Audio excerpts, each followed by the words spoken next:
观众朋友好，这里是大时局，我是袁成。四中全会之后，中共政坛出现一连串的罕见动向。继中办主任蔡奇连续10多天没有在公开场合现身后，主管全国公安系统的国务委员、公安部长王小洪也已经超过10天没有公开露面。与此同时，中共官场爆发促王潮。离世近1个月后才对外公布的北京市公安局副局长董义军，工作期间猝死的新疆生产建设兵团纪检书记江新军，以及其他多起还没有得到充分说明的官员死亡事件。而在西北的陕西，随着西安市委前书记方红卫被带走调查，坊间出现了陕西窝案剑指习近平的弟弟习远平的说法，甚至出现了习远平被约谈的消息。虽然相关内容尚无从确认，然而消息迅速在体制内外引发强烈关注。多条敏感事件在同一时间段集中曝光，其间是否存在关联不得而知，但它们叠加呈现出的震动幅度显示，真正的风暴已在四中全会后悄然展开。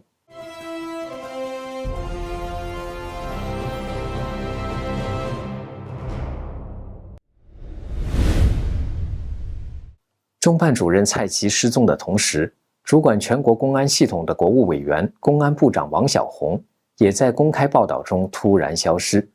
王小洪最后一次公开露面是11月9号，当天他和习近平一同出席了在广州举行的第15届全国运动会开幕式。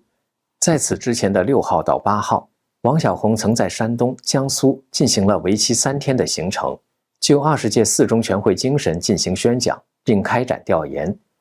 这是四中全会后公安系统最重要的政治动作之一。然而，自11月9号之后，新华社、人民日报、央视新闻、公安部官网、政法系统所有公开渠道都再没有出现任何与王小洪相关的报道。截止到今天，他的公开空窗期已经达到9天。王小洪不仅是公安部一把手，还兼任中央政法委副书记，属于中共权力结构中最核心的安全岗位。而且他是由习近平从福建一路提拔上来的重要嫡系，被外界视为习家军中最关键的刀把子人物之一。以往公开报道中，像王小洪这种级别、这种位置的官员，即便未必每天公开亮相，但在内部会议、调研、指示讲话等活动中，通常都会以文字简讯或图片的形式出现在官方渠道。虽然媒体露面频率并非固定制度，但过去同类官员在类似时期出现长时间零露面的情况并不多见，因此对比他的职务，这种空窗显得格外反常。尤其是在四中全会刚结束的敏感背景下，自然引发了外界额外的关注。让这一空窗显得更加意味深长的是，11月15号，中共突然官宣了25天前就已经死亡的北京市公安局党委副书记、副局长董义军去世的消息。消息发布延迟近1个月，王小洪的空窗和董义军的迟到通报，构成了四中全会之后政法系统最引人注意的异常点。接下来插入一段工商时间。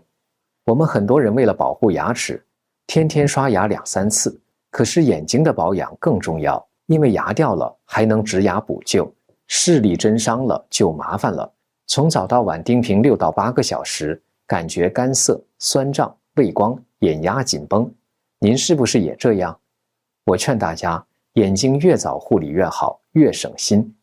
推荐给大家一个小东西，一个非常好用的冷敷眼贴，贴上去大概3分钟，我就明显感觉眼睛放松下来了。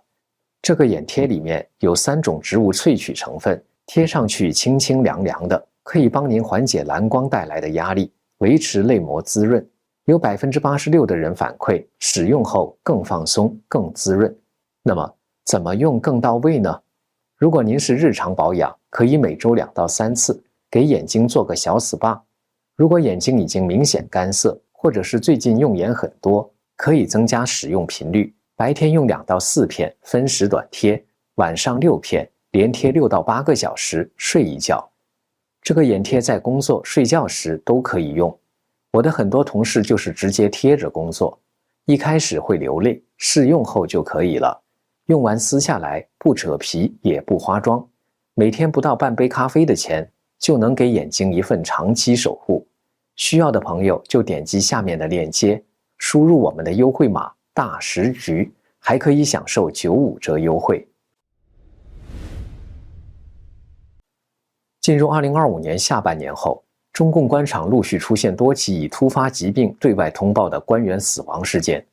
四中全会前后，这个趋势并没有减弱，反而在公安、纪检、政法等敏感系统中显得格外集中，构成了一个异常密集的死亡时段。其中最受瞩目的是北京市公安局党委副书记、副局长董义军。根据11月15号的官方通报，他已于10月21号在工作岗位上突发疾病去世，终年58岁。这起死亡本身并非四中全会之后才发生，但死讯延迟近1个月才对外公布，并选择在全会结束后才官宣，使事件本身的敏感度陡然上升。董义军长期在北京公安系统任职，历经4任公安局长，其中包括现任公安部长王小洪，在系统内关键岗位任职近15年。旅美政论家唐靖远对大纪元说，董义军死亡的消息迟了至少25天才公布，之前中共中央警卫局前局长王少军死了3个月后才公布。他们的共同点是都处在非常敏感的政权维稳位置。至于董义军的死因，唐靖远认为，董义军负责管北京交通，不排除是因为四中全会安保任务重而积劳成疾。由于处于四中全会这个高层权斗敏感期，董义军的突然死亡会被怀疑与权力斗争有关，所以当局密不发丧。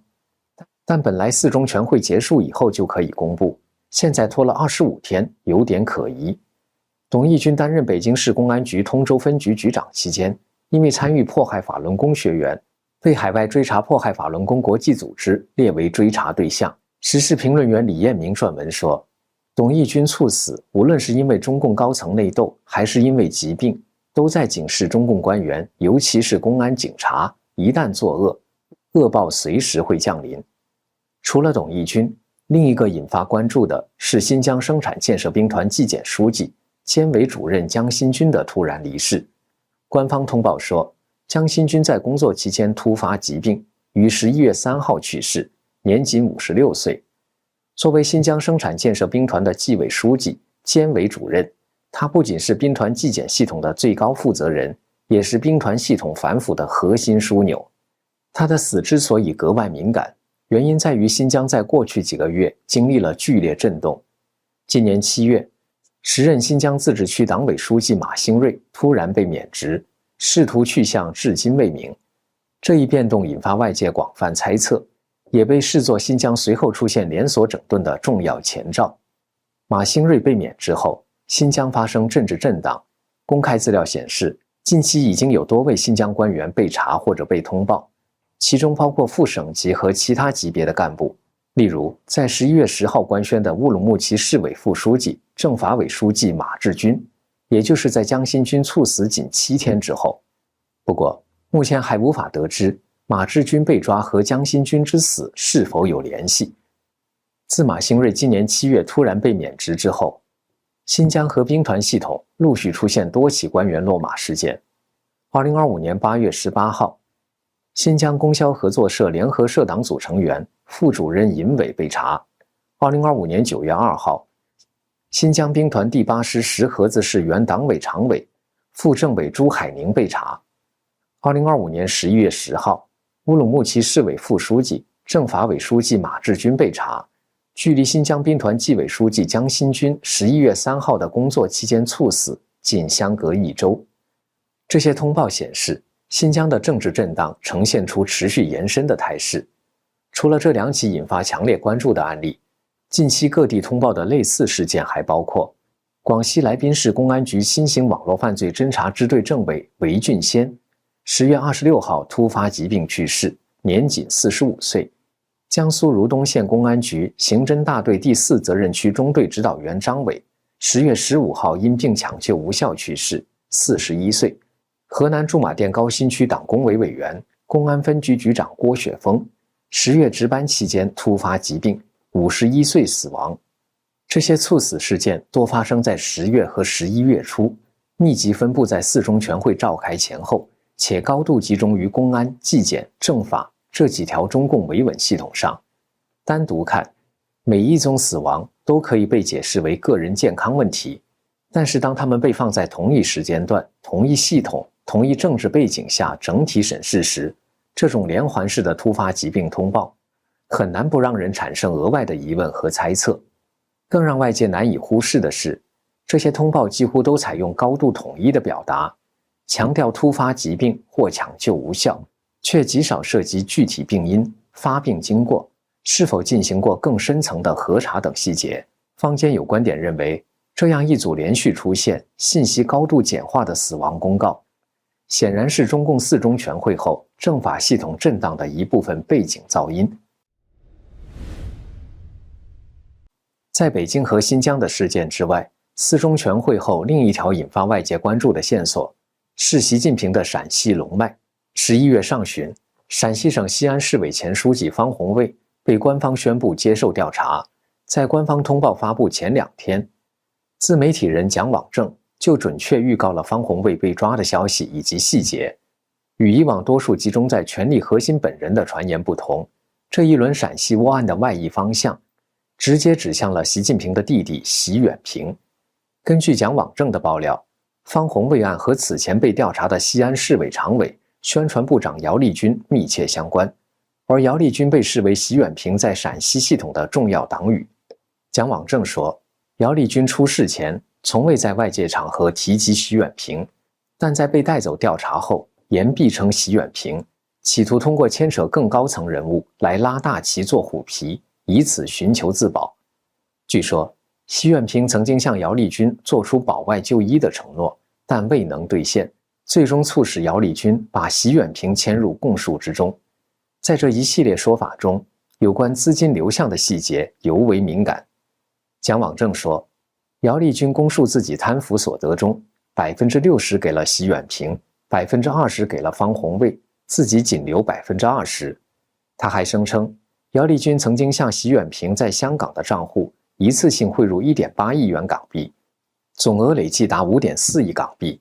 与此对应，另一条外泄的线索则来自方红卫本人的供述。据说，方红卫在被带往天津留置后，交代自己贪了40多个亿，其中30多个亿给了习远平。这个说法无法得到官方印证，但在传闻中出现的高度一致的描述，使得习远平的名字成为此次陕西窝案外溢效应中的核心焦点。关于为何陕西窝案会迅速演变成指向习家的政治风向，外界也有新的解读。这次中央巡视组进驻陕西，由李建民负责。据爆料说，李建民是中共前常委俞正声的亲信，而俞正声又和邓小平家族关系密切，因此部分分析认为，此次巡视并非例行性检查，而是直奔陕西窝案，直奔习家而来。他们的其政治意图可能并不简单。在坊间流传的说法中，习远平在中共高层内部的地位被形容得极高，甚至出现远王爷、远亲王的称呼。有说法说，他的排位在广东省委书记黄坤明之前，甚至赵乐际和他同席时也只能做陪衬，以突出习远平在特定圈层中的权势地位。这些描述的真实性难以核实，但它们反映出外界对习家内部权力网络的关注度正迅速提升。爆料还指出，习近平上台后，长期依赖陕西圈子的老乡和亲信，这个系统被认为是习近平早年最深政治根基之一。而此次由中央巡视推动的陕西整顿，被部分舆论视为元老派在连根拔起习近平的地方依托。在这种叙事逻辑中，习远平如果被牵涉，更多被视为一种象征性的清算，矛头最终指向的仍然是习近平本人。